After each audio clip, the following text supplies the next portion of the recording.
What is the worst thing you've ever seen? I've been asked that question more times than I can count.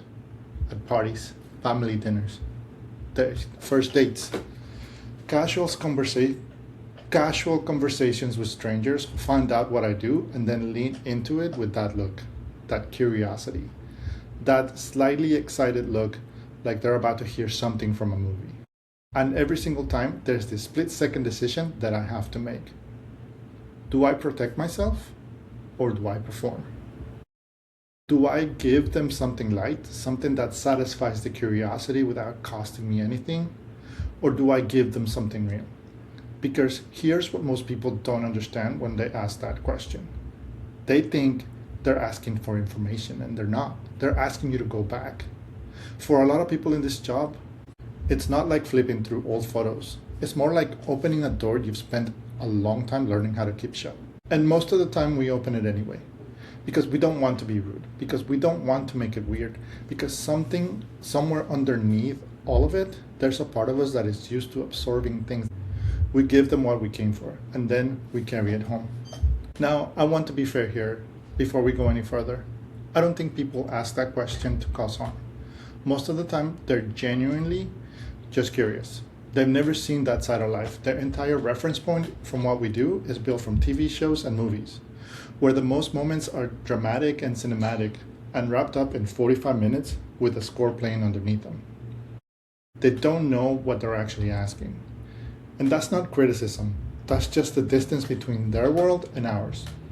But what I really think is worth talking about, and why I think this conversation matters beyond just the awkward social moment, is what that question actually does to the person being asked. There's a researcher named Bruce Perry. He co-wrote a book called What Happened to You. And one of the core ideas in this book is that something, and one of the core ideas in that book, and one of the core ideas in that book is something very for ev- and one of the core ideas in that book is that some and one of the core ideas in that book is something every first responder, every soldier, every law enforcement, every firefighter, every person who's lived inside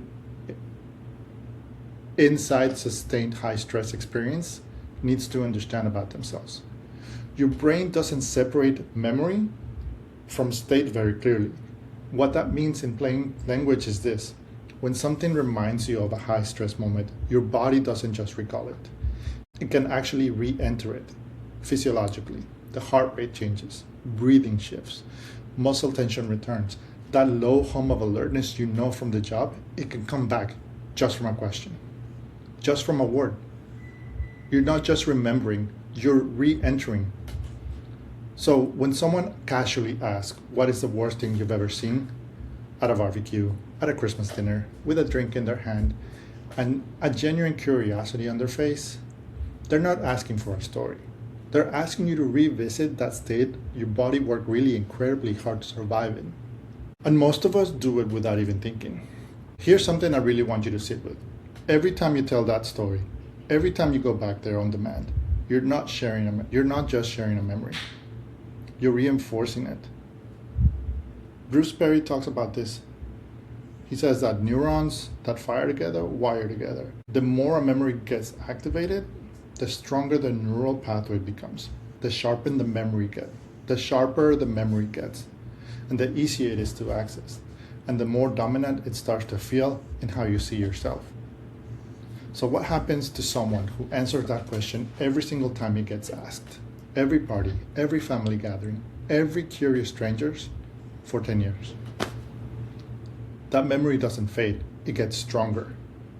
And slowly, without anyone meaning for it to happen, that story starts to become their identity. Not father, not husband, not the person their kid thinks is the greatest human alive. Just the guy with the stories. And I think that's the quiet cost of this job that nobody ever talks about enough. Not the acute stuff, not the obvious trauma, but this slow erosion of identity that happens when the worst moment you ever lived in become the most interesting thing about you. When people only ever want to hear about the darkness, eventually you stop talking about the light. And after a while, you might stop looking for it too.